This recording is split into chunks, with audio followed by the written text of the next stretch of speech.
حاضرین ناظرین السلام علیکم ورحمۃ اللہ وبرکاتہ۔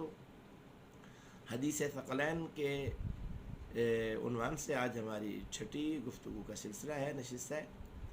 یہ حدیث ہمارے اہل سنت بھائیوں کی کتب میں 39 طرق سے نقل کی گئی ہے۔ انشاءاللہ ہم ان تمام طرق کی تفصیل آپ کی خدمت میں پیش کریں گے کل انشاءاللہ، کہ کس کس امام نے کس کس کتاب میں کتنی بار اس حدیث کو نقل فرمایا ہے۔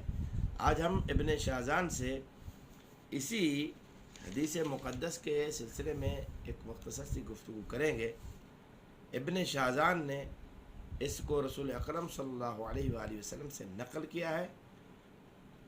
وہ فرماتے ہیں کہ اللہ کے نبی صلی اللہ علیہ وآلہ وسلم کو فرماتے ہوئے میں نے سنا، اللہ کے نبی نے فرمایا، انی تارک فیکم الثقلین، اے میرے امتیوں اور میرے صحابہ، میں تمہارے درمیان دو ہم وزن چیزیں چھوڑے جا رہا ہوں، کتاب اللہ ہے و علی ابن ابی طالب، ایک اللہ کی کتاب اور دوسرا میرا بھائی علی ابن ابی طالب علیہ السلام، افضل لکم من کتاب اللہ، اور یاد رکھیے گا میرا بھائی علی اللہ کی کتاب سے افضل ہے۔ کیوں؟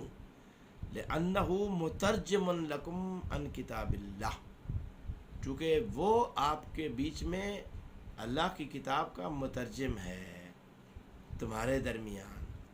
اور یاد رکھیے گا میرے نبی صلی اللہ علیہ وآلہ وسلم کی یہ بھی حدیث ہمارے اہل سنت بھائیوں کی کتب میں موجود ہے کہ میں نے قرآن کی تنزیل پر جنگ کی ہے اور میرا بھائی علی قرآن کی تعویل پر جنگ کرے گا۔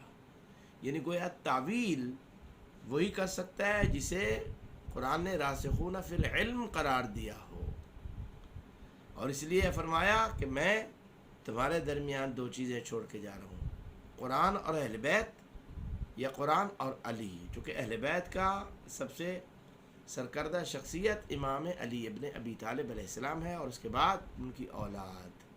میری دعا ہے اللہ تعالی ہم سب کو صحیح معنوں میں حضرت محمد صلی اللہ علیہ وآلہ وسلم کے فرمان کے مطابق ثقلین یعنی قرآن و اہل بیت کے ساتھ متمسک ہو کر اپنی زندگی کو گزارنے کی توفیق عطا فرمائے۔ والسلام علیکم ورحمۃ اللہ وبرکاتہ۔